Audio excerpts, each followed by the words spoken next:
महाभारत। अप्सरा उर्वशी का जब अर्जुन पर आ गया दिल, जानिए रोचक कथा। शास्त्रों के अनुसार देवराज इंद्र के स्वर्ग में 11 अप्सराएं प्रमुख सेविका थीं। ये 11 अप्सराएं हैं कृतस्थली, पुंजिक स्थला, मेनका, रंभा, प्रमलोचा, अनुमलोचा, कृताची, वर्चा, उर्वशी, पूर्वचित्ती और तिलोत्तमा। इन सभी अप्सराओं की प्रधान अप्सरा रंभा थी। प्रत्येक अप्सराओं की रोचक कथाएं हैं। आओ जानते हैं अप्सरा उर्वशी की रोचक कथा। पुरुरवा की उर्वशी। एक बार इंद्र की सभा में उर्वशी के नृत्य के समय राजा पुरुरवा उसके प्रति आकृष्ट हो गए थे, जिसके चलते उसकी ताल बिगड़ गई थी। इस अपराध के कारण इंद्र ने रुष्ट होकर दोनों को मर्त्यलोक में रहने का शाप दे दिया था। मर्त्यलोक में पुरुरवा और उर्वशी कुछ शर्तों के साथ पति पत्नी बनकर रहने लगे। दोनों के कई पुत्र हुए।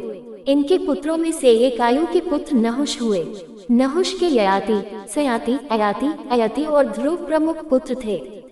इन्हीं में से ययाति के यदु, तुर्वसु, द्रुहु, अनु और पुरु हुए। यदु से यादव और पुरु से पौरव हुए। पुरु के वंश में ही आगे चलकर कुरु हुए और कुरु से ही कौरव हुए। भीष्म पितामह कुरुवंशी ही थे। अर्जुन की उर्वशी।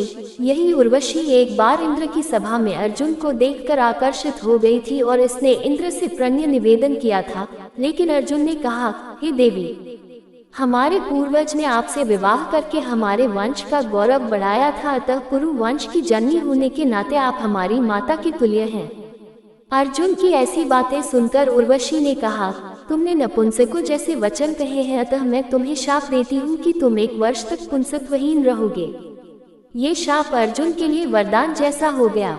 अज्ञातवास के दौरान अर्जुन ने विराट नरेश के महल में किन्नर बृहन्नलला बनकर 1 साल का समय गुजारा, जिससे उसे कोई पहचान ही नहीं सका।